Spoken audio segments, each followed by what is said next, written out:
Welcome to Policy Minded, a podcast by RAND. I'm Evan Banks. In 1938, German physicists split the atom.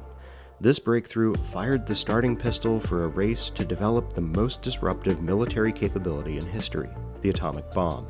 Could the world be on the cusp of a similar moment today? In this episode, we're discussing the possible emergence of artificial general intelligence, or AGI. AGI is AI that could produce human-level or even superhuman-level intelligence across a range of cognitive tasks. So, is AGI a plausible reality? And if it is, then what are the potential security risks? A recent RAND paper explores these questions, and today we're joined by co-authors Jim Mitri and Joel Pred. Jim is Vice President and Director of RAND Global and Emerging Risks, and Joel is Senior Engineer here at RAND. Welcome. Thanks for having us, Evan. A real pleasure. Thanks for having us. First, a little bit about both of you. Jim, what brought you to studying artificial intelligence and national security? My background's in defense strategy and force planning. I spent most of my career, at least the formative stages of my career, in the Pentagon working on those issues. And in 2017, we were working on the 2018 National Defense Strategy, and a couple things came into sharp relief. One is that great power competitors, especially China, were the principal challenge for U.S. national security. But also on the technology side, when we think about technology trends, there was a clear realization that amongst all the different technologies that are emerging, be it hypersonics, directed energy, et cetera, that AI was in a class of its own and was an important area to focus on.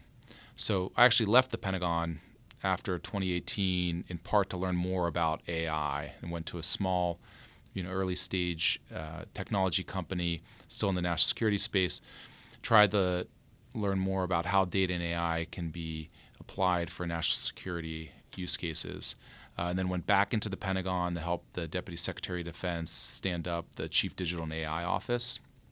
And then come to RAND, and for the past 3 years, a lot of my research has been at the intersection of AI and national security. And what about you, Joel? I'm an engineer by training. Been around about 20 years, with a few stints away. But first, most of all, I've been doing work on national security strategy and policy through that time. And about 18 months or so ago, Jason and Jim came to us with an incredibly important and interesting question, which is truly transformative AI might be right around the corner, and what should we do about it? And initially that was just an interesting question for me, but now it became one that I'm sure we'll get into that is just incredibly vital. Whatever one thinks about the prospect of things like artificial general intelligence, it seems to be a crime to arrive at that potential intellectually bankrupt. So it's a real honor and a privilege to be leading with Jim this team that's trying to develop the intellectual foundations for strategy and those kinds of futures. Well, let's get into it. Let's talk exactly about what AGI is. How do you define artificial general intelligence in this paper? So AGI is a term that we use principally because the technologists that are developing the technology refer to it as such. And reasonable people can debate what it means on the margins, but at its core, what we understand it as and what guided our thinking for this paper is that AGI is human-level cognition across a wide range of cognitive tasks and potentially up to superhuman-level cognition or artificial superintelligence across a wide range of cognitive tasks. When I hear that, my first reaction is, are we really there yet? Is that really something that could be right around the corner? We're not there yet. It certainly could be around the corner. What I'd offer on this is a couple of things. One, industry is pouring eye-water amounts of money into pursuing artificial general intelligence. Two, AI is exceeding expectations in terms of its performance consistently and at a faster rate of performance. And three, a lot of the experts who are at the forefront of developing the technology are saying that it's potentially right around the corner. Now, this is a hotly debated question amongst the technical experts, but if you are really wading into the debate, it's largely about timelines. Is AGI potentially coming in 2 years or 20 years? The debate isn't as much over whether it's technically possible. And so because of those three factors, we've concluded that, in fact, the potential emergence of AGI is plausible. Like, I honestly don't know whether or not it will come about, but there's enough evidence and reason to believe that it is plausible such that it's appropriate for us to plan for it. If AGI emerges in the near term, that's a different scenario than if we've got 2 decades to plan for it. But given the uncertainty around it, what we don't want to do is get caught flat-footed, have it emerge on a faster timeline, and then stumble into that world analytically bankrupt. So our job is to try to think through what is it the U.S. government should be doing on the path to and in a post-AGI world, independent of when it might actually come about. And in this paper, you've come up with 5 hard problems that if and when AGI does emerge, the U.S. government will need to face and focus on finding solutions to. Why focus on this nexus in particular, national security and AGI? It's a great question. I think that there are substantive reasons and there are more practical reasons. There are a couple substantive reasons. The first is if AGI, or even something short of AGI, I think, emerges, there will be very strong implications for national security. And I think we'll unpack the 5 problems that embody those challenges. But it seems very clear to us that if we assume that truly advanced forms of AI emerge, there will be national security implications we're preparing for. The second substantive reason is that given those problems, quite frankly, we're utterly unprepared. As a country, as a government, one could argue as a society, if not a species, the potential changes are that strong and our preparedness is that low. So there's a need to focus on this to develop the intellectual building blocks, the strategies, and the strategic concepts that will allow us to prepare for and transition to these transformative AI futures on whatever timeline they occur. The more practical reason to focus on this intersection is that today there is somewhat of a gulf that we hope is closing through some part of our own efforts, but many others, to bring together communities that are quite disparate. On the one hand, there is the AI community that is advancing the frontier, and then there's the national security community. And these communities are somewhat separate, and I think if we are going to develop the strategies and strategic concepts and policies and capabilities to navigate this future, those communities will need to be brought together. And so in addition to developing the intellectual foundations, one of our objectives is to bring those 2 communities together. So let's get into these 5 hard problems. Let me read them off for us, and then we'll go through each one. They are the sudden emergence of wonder weapons, a systemic shift that alters the balance of global power, non-experts using AI to develop weapons of mass destruction, the emergence of artificial entities that have their own agency to threaten global security, and increased strategic instability as countries race to reach AGI. First, let's start with the wonder weapons. I'm sure our listeners' ears perked up at that phrase. What exactly is a wonder weapon, and how does it create a significant military advantage for a nation? And where does AGI fit in terms of being a wonder weapon? It's a great question. We spent a fair amount of time trying to give some rigor to this concept because as we've discussed it with many, it has been greeted with some skepticism. The definition of a wonder weapon that we have come to is a military technology with a rapid and discontinuous effect on the military balance. There's a couple terms in there that are worth belaboring. The first one is rapid. We don't have a specific time scale in mind when we mean this, but we're imagining a military technology that isn't constrained by the many factors that usually constrain military innovation, whether it's building force structure, whether it's designing training or doctrine. We're imagining a technology that, almost by virtue of its mere existence, introduces a shift in the balance of power. The other part of this definition that is worth emphasizing is the part on military balance. We're not proposing that this wonder weapon on its own bestows its owner some kind of overmatch on its own, or its ability to dominate all features of world affairs. We're simply proposing that a wonder weapon of like this would create a shift in the balance of power in some ways very quickly. It's worth thinking about specific examples of this and the role that AI or very advanced AI would play. By this definition, many very important military innovations, whether they be the tank or machine guns, the triad, all of those would be very consequential for military power. By this definition, they don't level up to the level of a wonder weapon. They didn't by themselves, by their mere existence, they didn't create a sudden and rapid shift in the balance of power.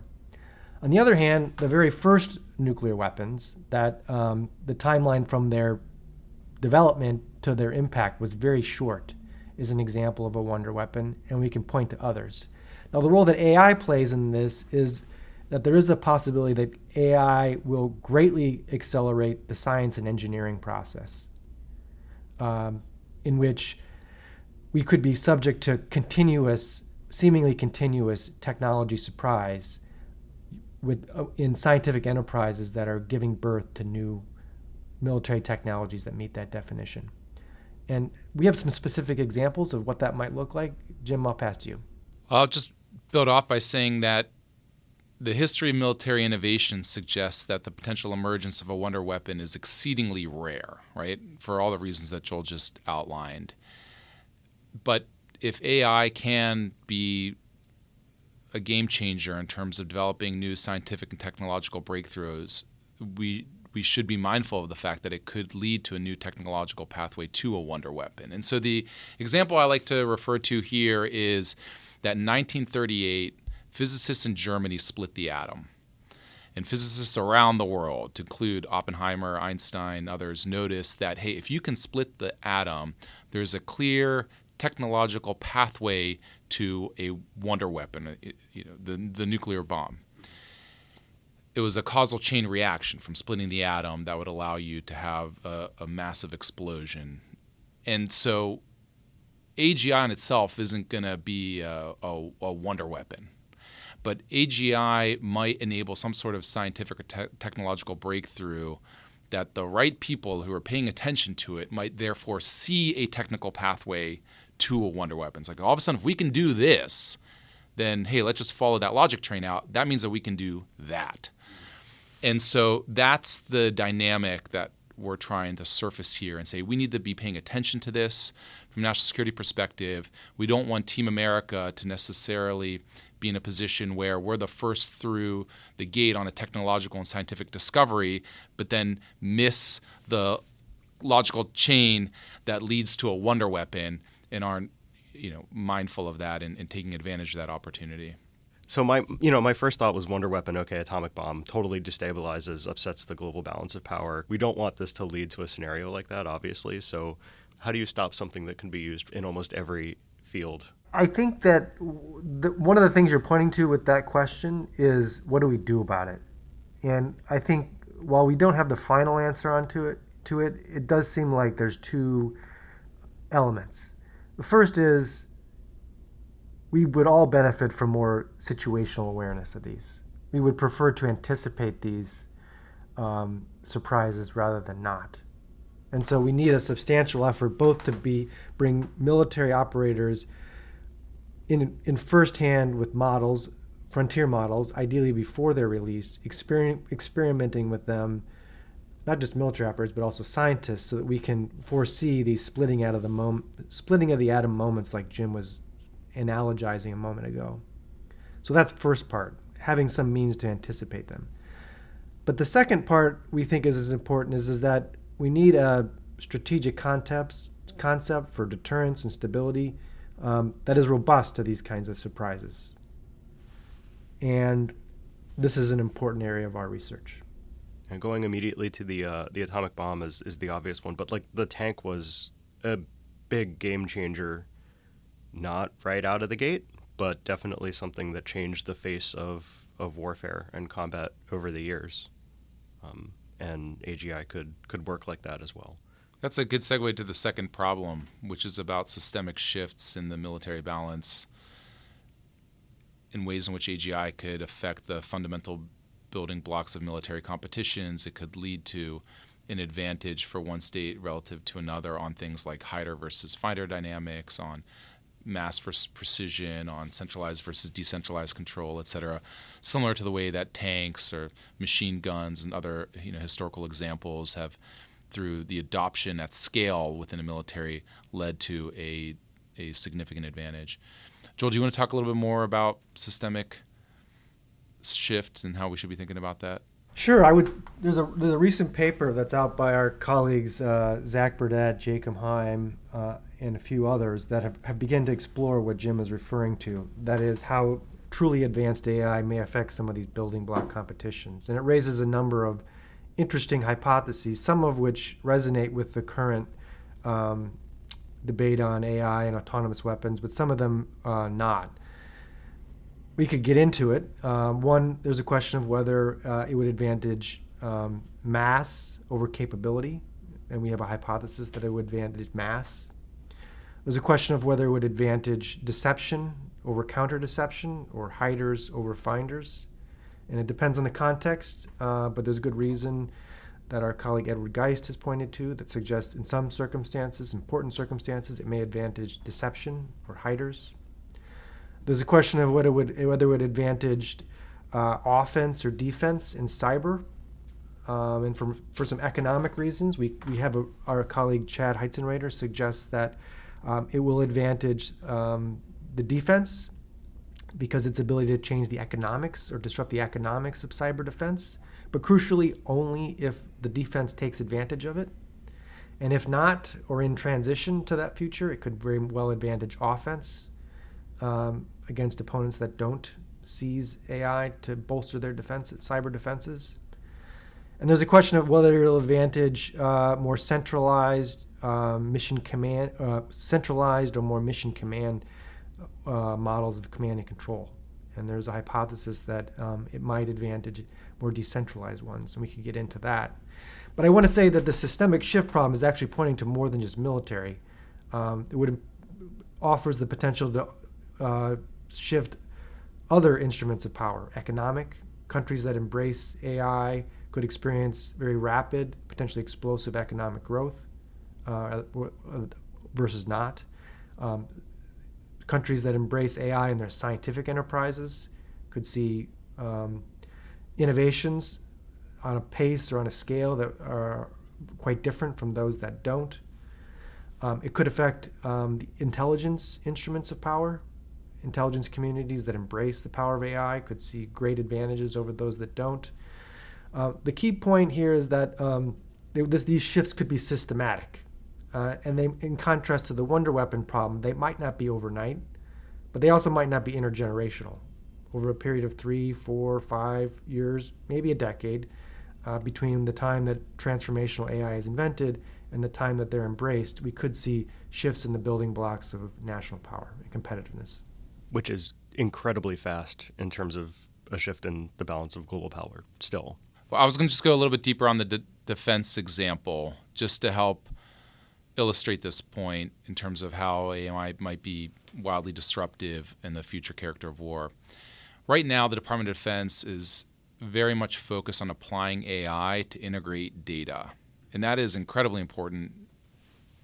What they're trying to do is bring together all these different data streams that we're collecting from space-based sensors, air-based sensors, ground, et cetera, collecting on the disposition of allied and enemy forces, on their logistics and supplies and things like that, bring it all into what's often referred to as a single pane of glass. So you can look in one spot and see all this information and see it at various echelons, from very tactical up to an operational level, and see what's happening in the battlefield.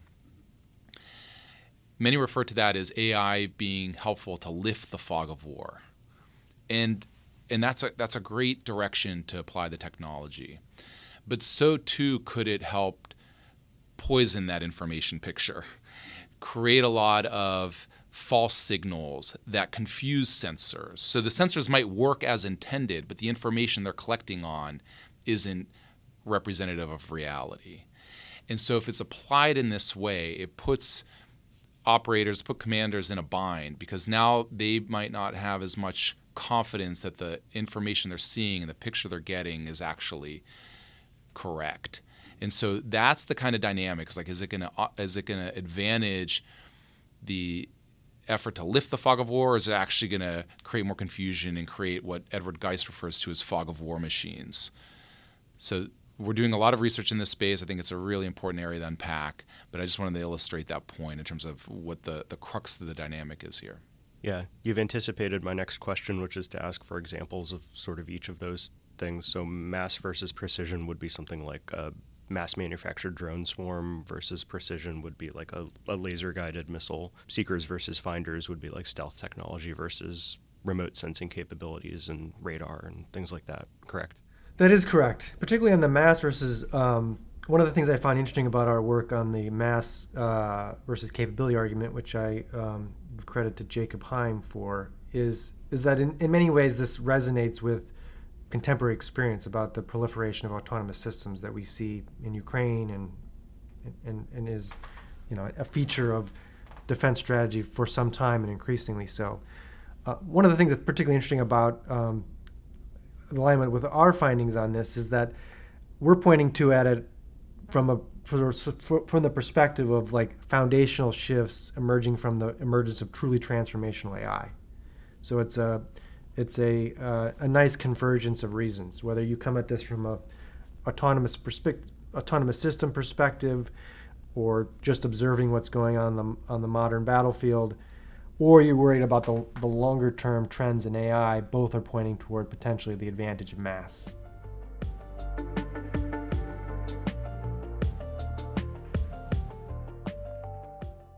Let's move on to the third problem, big problem of AGI, which is that it's not just state actors that would potentially have access to AGI, right?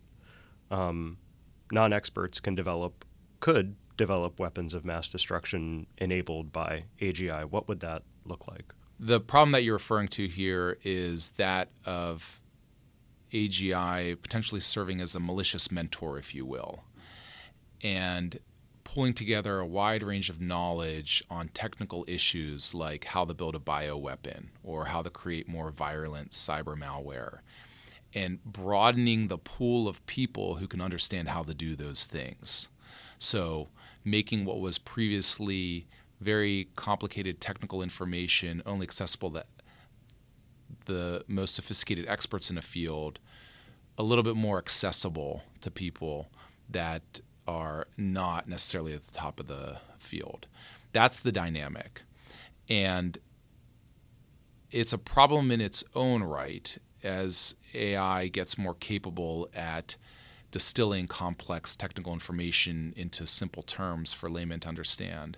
But it's aggravated by the fact that there's barriers that are being lowered in adjacent fields. And so it's getting easier to be able to access the ingredients to build a pathogen. It's getting easier to go online and start doing coding through vibe coding and things like that. So as these adjacent fields are also further democratizing the technology across the various stages of what one would need to build a weapon, how AI's effort to increase the pool of people with access to relevant information is an acute problem. Now, we're doing a lot of research on this here at RAND, and what I'd point to is a really important study on red teaming frontier AI models that Chris Mouton, Caleb Lucas, and Ella Guest led. It came out about a year and a half ago now, but it was one of the first big studies to actually evaluate whether or not current generation large language models actually provided uplift, if you will, to folks that were uneducated on how to conduct sophisticated biological weapons. And essentially what they did is they looked at different teams and evaluated whether or not the use of a large language model provided a relative increase in knowledge compared to just searching the open internet. And at the time, a year and a half ago, the answer was no. And that's a good answer, right? That the current generation models didn't provide that kind of uplift. But there was two important notes there that we've been seized with. One is that was current generation models. Models continuously get better. And so we've been focused on this and doing more evaluations since then to keep our eye on it. The second thing is frontier AI models are a relatively new tool for people to work with, and people are getting more sophisticated in terms of how to wield this tool. And so we need to be mindful both of what the model is capable of, but also how humans are able to interact with the model and find ways to extract information that they're interested in getting out of it. So those are the two trends that we're keeping an eye on. One of the open questions, in addition to like maintaining visibility on this, as Jim is pointing to, we also need desperately a strategic concept for dealing with this problem set. There is an argument that we should think about this in the framework of non or counter-proliferation in a way that may be analogous in some senses to the way we thought about problems of nuclear security and nuclear proliferation. But given the general purpose nature of frontier AI and the fact that the costs to it may be lower,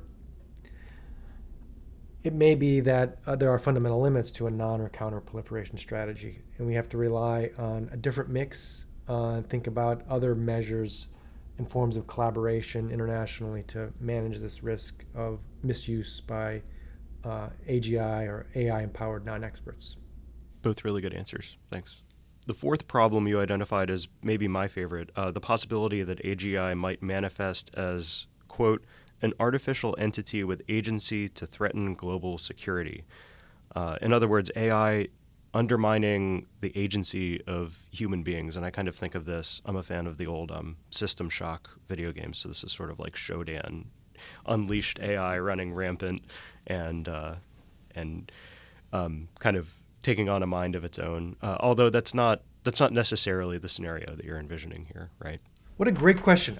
This is one that is, this is a problem that carries a lot of baggage. And I hope one of our contributions here is to bring it into the realm of normal strategic and force planning. One of the abnormal, you might say, features of artificial intelligence is its potential to gain some kind of agency. And many of the frontier labs, as you probably know, are currently investing and see much of their business model on not just increasing the intelligence, but giving it agentic properties.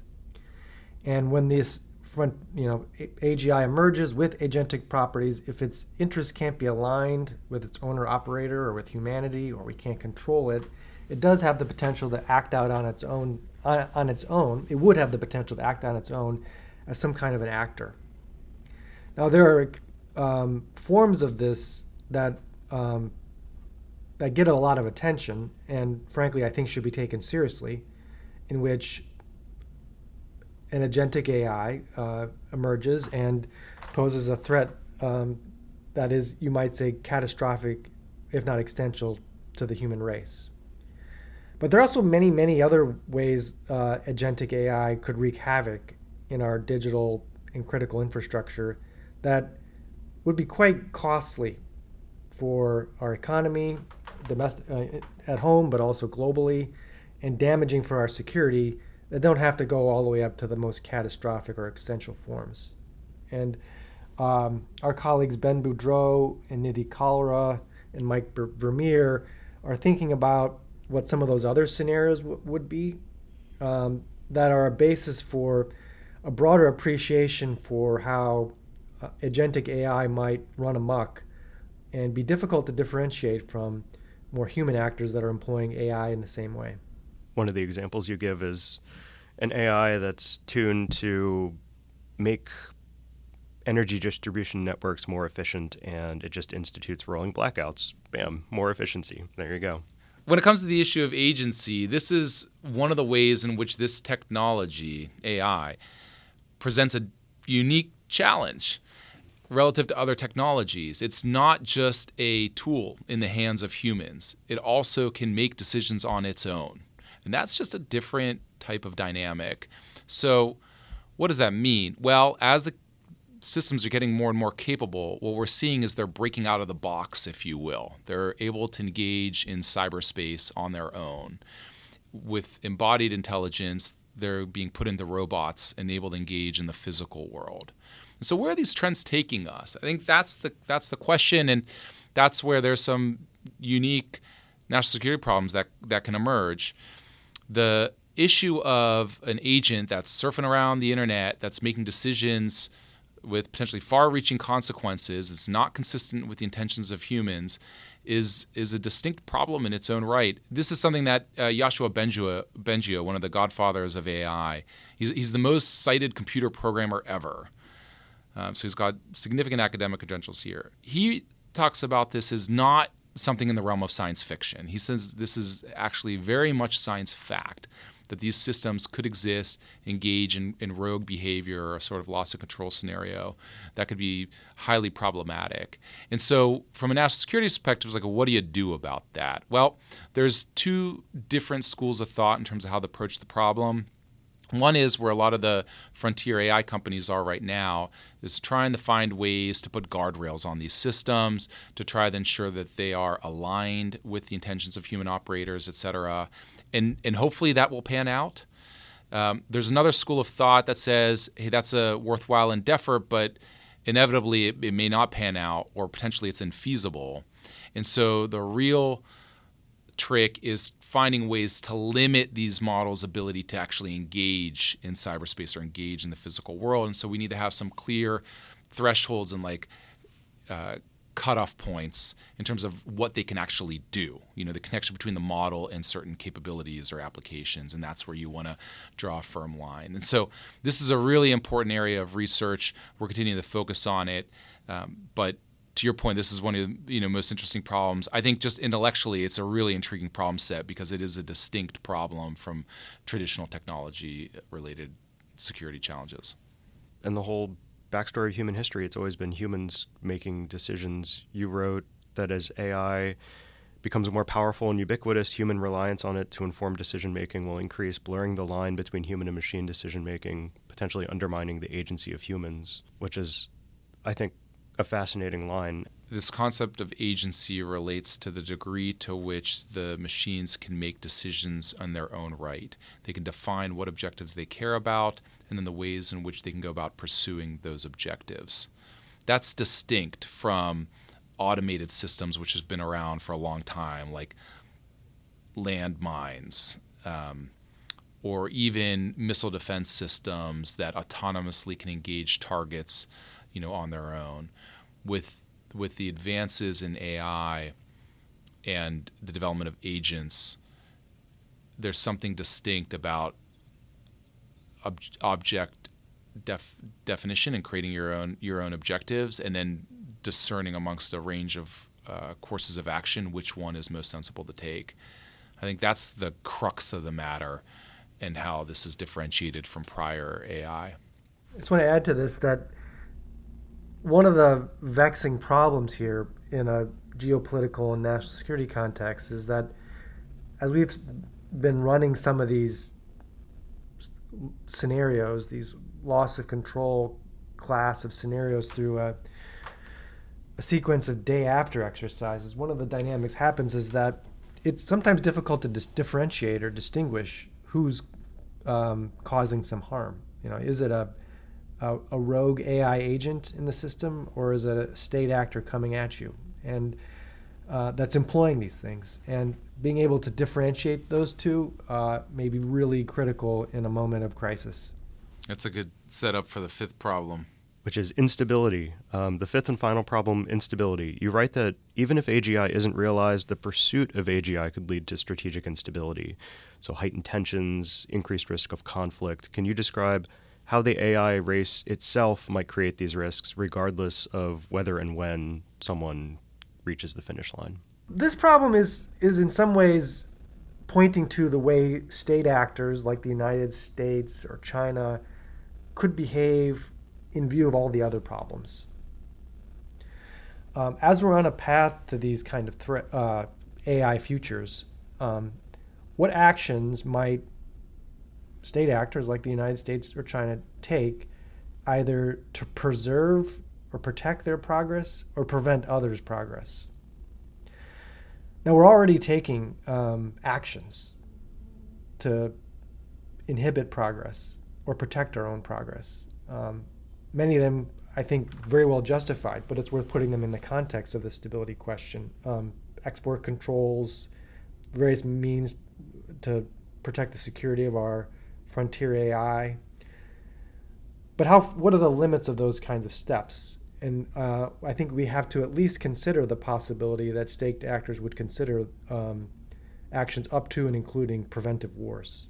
If the stakes of a wonder weapon or a systemic shift in power or a threat to us all through a loss of control event, some of those options might be on the table on the path to AGI.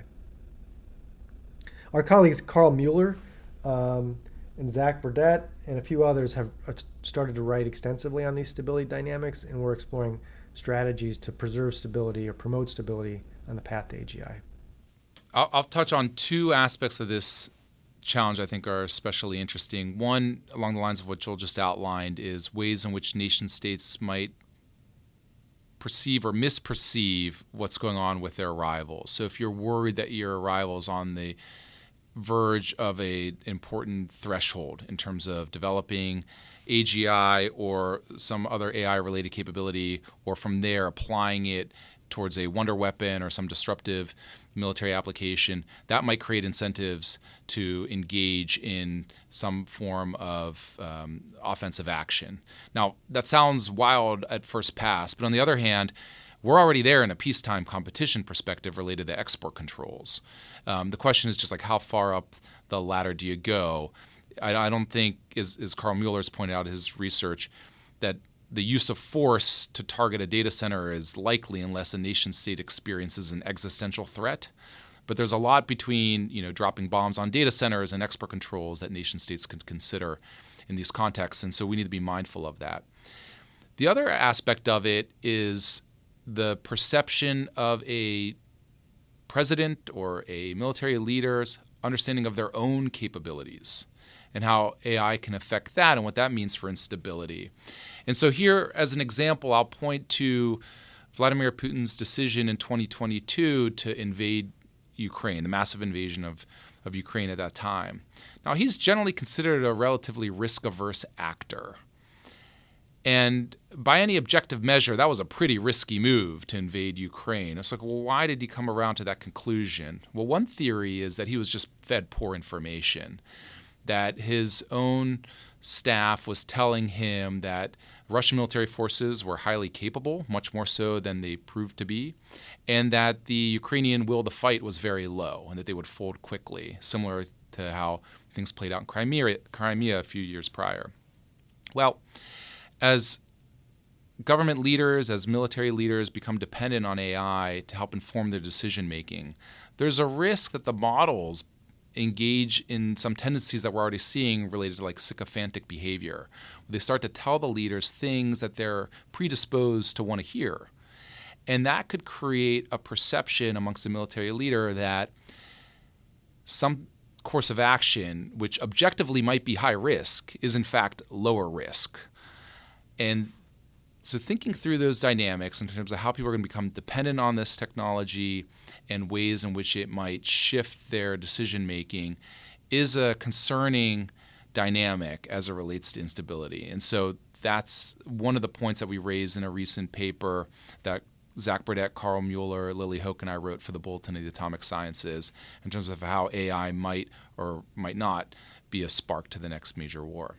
We've already talked about this a little bit, the overarching issue of uncertainty. In addition to these 5 specific problems, there's so much we don't know about whether and how AGI might emerge. How does that uncertainty make it harder to prepare for these problems? There's 3 points I would want to make on this uncertainty question. First, I think we have to acknowledge the profound, deep, arguably in some cases unresolvable uncertainty that permeates this. As Jim said at the outset, we think we need to take artificial general intelligence as a technically credible possibility but timelines, what technical paradigms it emerges within, what are its ultimate implications. These are all sources of uncertainty that don't appear like they're going to get resolved decisively anytime soon. And so this coping with this uncertainty is a characteristic of strategy. We have to figure out a way to deal with it. A second problem with this point I would like to make on this is aligns with the sentiment that amateurs weigh probabilities, professionals weigh options. That's a more extreme judgmental take than I would necessarily, but there's something to that. In the end, we're forced to live with this uncertainty, and we need to develop strategies anyway. So a large portion of our work is not getting too caught up on probabilities, though they may matter, but thinking about strategies that are robust, come what may. And of course, this harkens back to Rand's history and deep background in various methods of robust decision making. But I do want to acknowledge in this third point that in some ways, pointing to uncertainty is a bit of a normalizing crutch. Although we are utterly unprepared for the most transformative forms of artificial intelligence, the U.S. government have a lot of practice with coping under uncertainty. Our intelligence community offers confidence assessments. The Department of Defense has multiple planning scenarios. There are various ways in which we have institutionalized, successfully or not, coping with uncertainty. Many of those would apply. A feature that is somewhat unique in this is the role of time. And time, rather than knowledge, arguably may be our most precious resource. Whatever you think about the timelines to AGI, the pace of progress is stunning, and there could be quite a jagged frontier as dangerous or disruptive capabilities emerge. And this puts some emphasis not just on coping with uncertainty, but being agile and adaptive, come what may, in the years ahead in the AI space. That's a good segue to talking about potential solutions and potential constructive steps the U.S. can take to prepare for the risks that come with AGI. What are your recommendations for what we could do to prepare for this, to prepare for these 5 potential scenarios and other scenarios that I can't even imagine? In terms of what the U.S. government can do, I think you can put into 3 broad categories. There's one category which is a set of no-regret options. These are just sensible things to do regardless of what happens in the future in terms of the tech development, what capabilities it has, et cetera. Second is a set of break glass plans, which is, man, if there's some contingency that happens, we are faced with some surprise, it might be helpful to have thought this through and have plans in place to react to it. And then a third is a set of bold moves or high regret options we might want to plan for if conditions warrant. Right? It's not so much it's a response to specific contingency, but if there is a trend line that we're starting to see, an indicator starting to flip, we might want to invest in a certain area or take a decisive action. Now, given our, as we discussed earlier, the level of uncertainty related to the technology today and whether or not we're on a path to AGI in the near term or in the long term, if ever, at this stage we would just recommend to government a series of no regret options. And there's a variety of things in this category that would be prudent for government to do now. First is about avoiding technological surprise. So in about 2 hours from the time that we're recording this podcast, OpenAI is about to release GPT-5. There's a lot of attention around this model. This might be a big step forward in terms of what it is. I'm not sure anybody in the U.S. government has any sense of what this model can do. And that's wild. Well, that's the thing that's interesting about it. I mean, the government's not developing the technology, so it doesn't have early insight in terms of what it can and can't do. And the way these models come out, they don't come out with a user's manual. There's not like, here's how you use this thing. It's just this raw cognition that is just made publicly available. And then people experiment with it and figure out actually what are the applications? Like, how can I use this thing? How good is it at certain tasks? Well, it might be helpful for government not to be behind on understanding what models are coming out and what their capabilities are. This dynamic, as we're presented with right now, is a really tough one from an American competitiveness perspective, because we tend to think of ourselves as a leader in AI, and certainly we are in terms of U.S. companies at the forefront of developing the technology relative to Chinese companies or others. But if the models are being publicly available for the U.S. government at the same time they are for the Chinese government and others, that lead has now really been frittered away. And the question is just how can government adapt that model for national security applications? And there we're in a relative disadvantage compared to the Chinese, because they have efforts like CivMil Fusion that are really focused on trying to get the most out of technology and find military applications for it. This administration, to their credit, is trying to cut a lot of red tape to help accelerate the adoption of technology, and the last administration was making prudent steps along this way. But it's just a structural disadvantage for us relative to the Chinese. And so the second thing is to try to break down some of those barriers in terms of finding relevant use cases and adopting it. And the thing here that I think that's most important for the government to consider is just get the technology in the hands of the operators. Let them experiment it, play with it, so people who understand how it could relate to their workflows, understand the unique context if they're doing in cyber operations and bio and what have you, in terms of specific domains, that you've got the right experts experimenting with the technology and finding relative applications for it. I would amplify a few points that Jim made. The first is we desperately need a scalable and adaptive relationship between the U.S. government and the frontier AI labs. Scalable and adaptive because the needed relationship may change over time. At a minimum, we need, as Jim was pointing to, we need early access to these models so that we can test them, experiment with them, and evaluate them. But the specific form, as events evolve, the resources that they need and that the United States government needs to navigate the path ahead could change. And so we need some framework that allows for a scalable and adaptive relationship.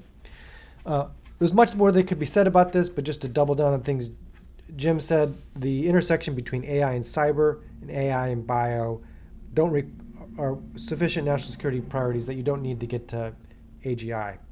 To worry about them. They're increasingly critical.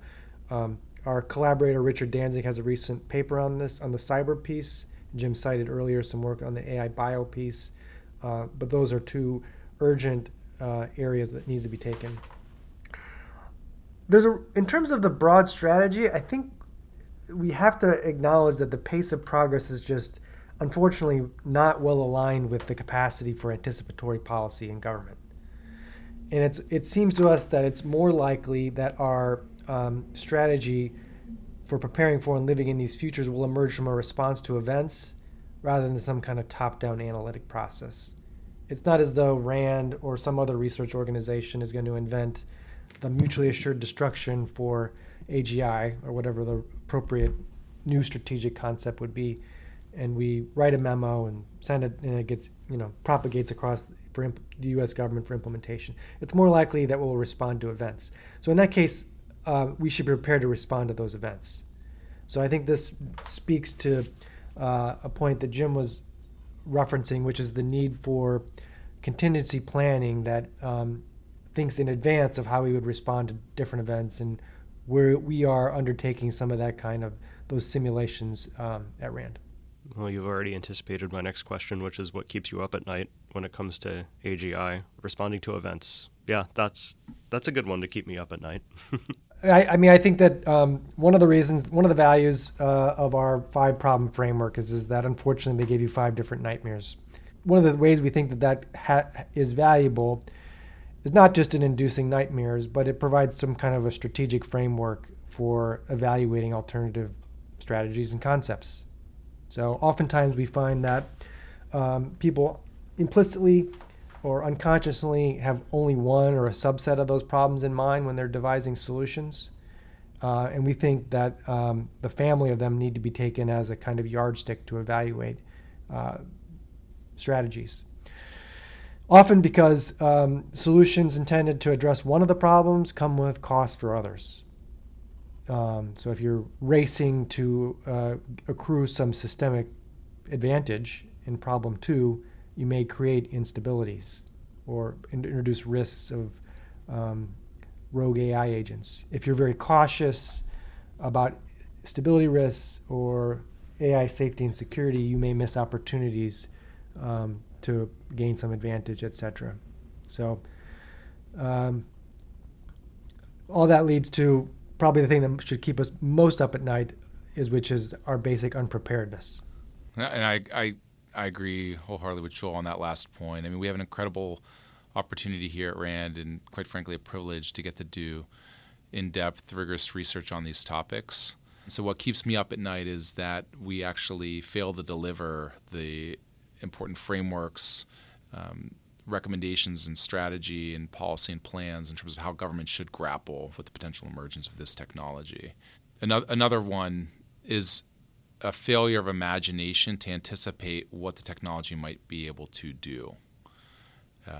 It's understandable and yet somewhat easy to be reflective and assume that the world is not going to change and that the technology is not going to be that disruptive. And that very well may be the case. But I don't want us to miss what could be and find that we're all of a sudden in a new world because of a big shift that the technology has helped enabled that we failed to anticipate. Before we close, I also want to mention that despite these 5 hard problems, there are so many things that AGI could do that would be amazing for humanity. There's an optimistic side to this too, right? There's a lot of reasons to be optimistic about the future and the ways in which AI can be a force for good from a national security perspective. Absolutely. Now, as a group of researchers that are grappling with some of the hard problems AGI presents to national security, what gives me a boost is recognizing that AI is essentially a member of our team. So we've got an incredible collection of experts here at RAND that we get to work with and consultants and bright minds outside of RAND that are thinking on this issue and have forged a terrific community that are trying to puzzle this thing through this thing together. But we're not alone, even as a group of humans working on this. We're leveraging the AI tools themselves to shed new light on problems, and that's been really, really beneficial. So as we're worried about just how powerful the cognition can become and what some of the risks are there, so too is that cognition also in our corner and helping us think through what the sensible thing is that government should be doing. Well, thank you both for your work. I think that's all the time we have for this episode. Jim Mitri and Joel Pred, thanks so much for joining me. Thanks, Evan. It's a real pleasure. Thanks, Evan. You can learn more about the research we discussed on this episode at rand.org/policyminded or on RAND's Geopolitics of AGI Substack at geopoliticsagi.substack.com.